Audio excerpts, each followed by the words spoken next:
a woman living alone was found dead in her home with no obvious cause of death.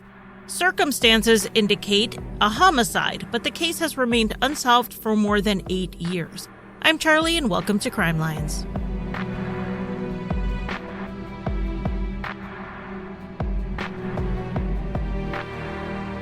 Welcome to the first day of 12 days of Crime Lines. 12 daily mini-episodes as a thank you to my listeners for the full year of support. If you have been around since last year, you know that these are cases that tend to not have a lot of information, and I can't necessarily make a 45-minute podcast episode out of them. But I never want to not cover something because of the lack of information, because the cases with the lack of information are also often unsolved. So the 12 Days of Crime Lines also lets me use those stored up topics and cover them in these daily episodes.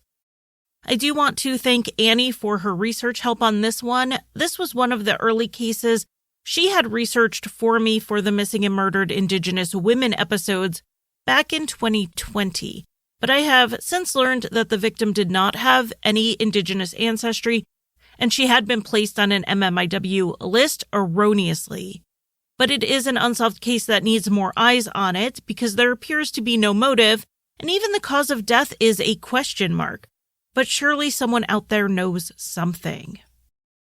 This case is about Danette Webb, who graduated from high school in Pennsylvania and met her husband Steve when she called into the radio station where he was a DJ and she requested a song.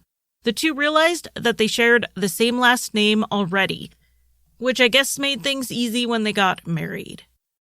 Though the marriage would only last a few years, Steve remembered Danette as the most empathetic person he had ever met. Danette was known both as a free spirit, but also a very grounded intellectual person. She completed her master's degree in psychology and moved to North Carolina to work with inmates. She later moved to Albuquerque, New Mexico, where she got a job with the state working with developmentally disabled clients. In addition to her paid job, she also volunteered with Noonday Ministries, providing meals to the unhoused in Albuquerque. Not a lot of Danette's friends in Albuquerque knew much about her background or really the parts of her life that they weren't involved in. One friend described Danette as living a compartmentalized life.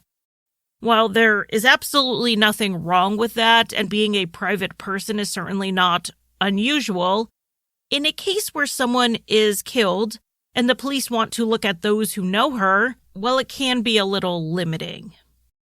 We do know that Danette got remarried in 1996 to Suzanne Hagler, who she had been dating for about 2 years at that point. Due to the laws at the time prohibiting same-sex marriage, this was a ceremonial commitment service in a park and not something legally registered. After 11 years of marriage and 13 years together, Danette and Suzanne separated in 2007. Though they were no longer romantically involved, they did remain very close friends. As far as Suzanne and any of Danette's other friends could tell, she really didn't date much after this separation. She focused on her work, both paid and volunteer, and her 2 dogs. Danette was very active. She spent a lot of time doing things that brought her peace. She didn't own a television, and she would ignore depressing news stories because she found them too sad. She worked literally every day with vulnerable populations. Coming home and surrounding herself with negativity just wasn't something she wanted to do. So Danette certainly wouldn't be listening to a true crime podcast. But hopefully someone who does know something is listening and can bring answers to what happened next. What we know is that on Friday, June 27th, 2014, Danette left work to head home. She had made plans with her friend Debbie for Saturday, but then they ended up canceling them because Debbie wasn't feeling up to it due to a back injury. But Debbie still texted Danette over the weekend like usual, but never got a response. Debbie finally sent a text asking if Danette was angry with her for some reason, since it wasn't like her to just ignore people. It turned out that no one had heard from Danette all weekend. On Monday, June 30th, Danette didn't show up for work, and a coworker called the police out to do a welfare check on her. From the outside of the house, there was already a sign that things weren't necessarily okay. They found a screen removed from a window, and that window led into a bedroom. After entering the house, under that same bedroom window, the police found 53-year-old Danette Webb's body. She had died over the weekend, and due to the state of the body, it was believed she died late on Friday or early on Saturday. There was no obvious cause of death. While there was a substance that a friend later said looked like blood on the floor, the police said it was actually fluid.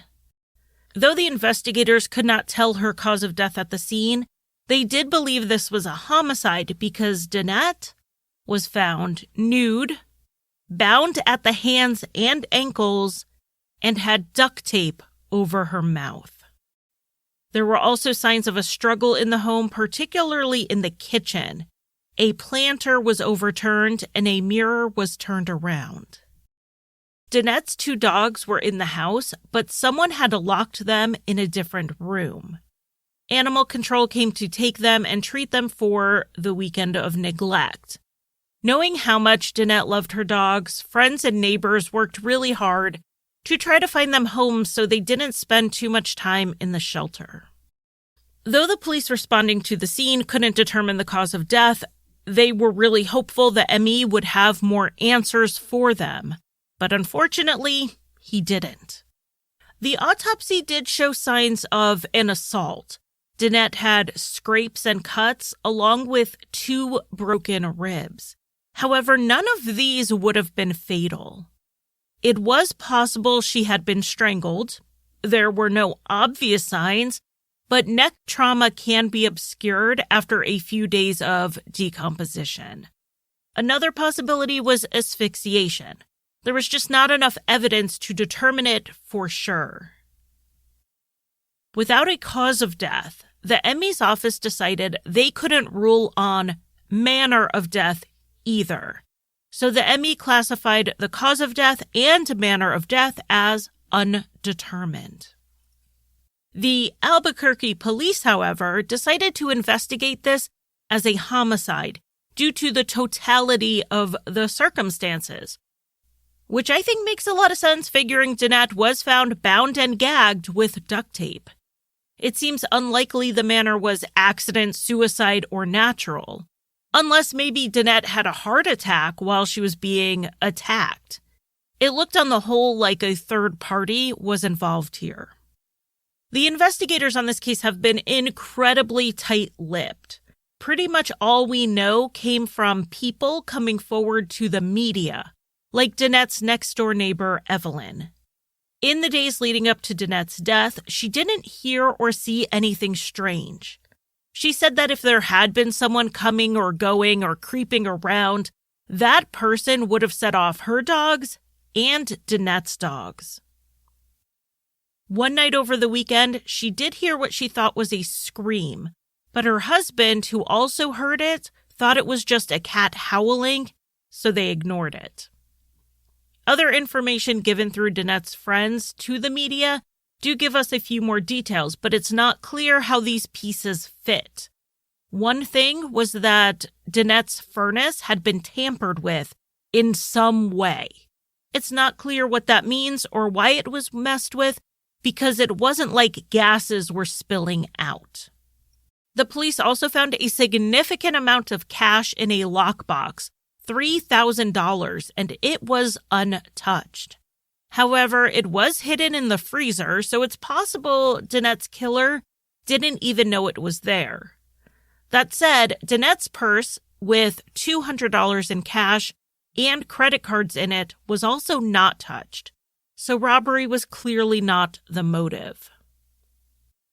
According to these friends, the police told them they do have a male DNA profile that they believe belongs to Danette's killer. The police would not confirm this, and they would not say where the DNA, should it even exist, was found. Other than this, we don't know about other witnesses, suspects, person of interest, or clues because the Albuquerque police have released next to nothing about this case. In 2015, the Albuquerque Journal planned to run a story on this as they were coming up on the 1-year anniversary. They asked the police for a statement or any information on the state of the investigation. The Albuquerque police asked the Journal to hold the story because they would have a detective available for an interview later.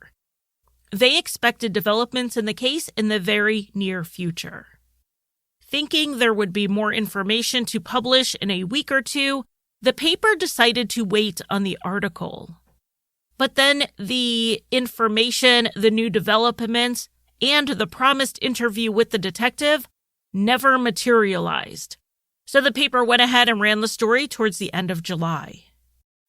Danette's friends have done a great job trying to keep this in the media every year or so with this anniversary coverage. They have been amazing advocates. Pretty much anything we know about this case is because they have pushed for that coverage. The most recent update is from 2021 when the Albuquerque police told KRQE News that they had a lead, but they anticipated it would take several months before they knew if it panned out. One of Danette's friends, Debbie, said that the police had been telling her that same thing for 2 years. If you know anything about the mysterious death of Danette Webb, it's time to come forward. You can give a confidential tip to Crime Stoppers at 505-843-STOP. That's 505-843-STOP. Or on their website, crimestoppersnm.com. This information will be in the description box.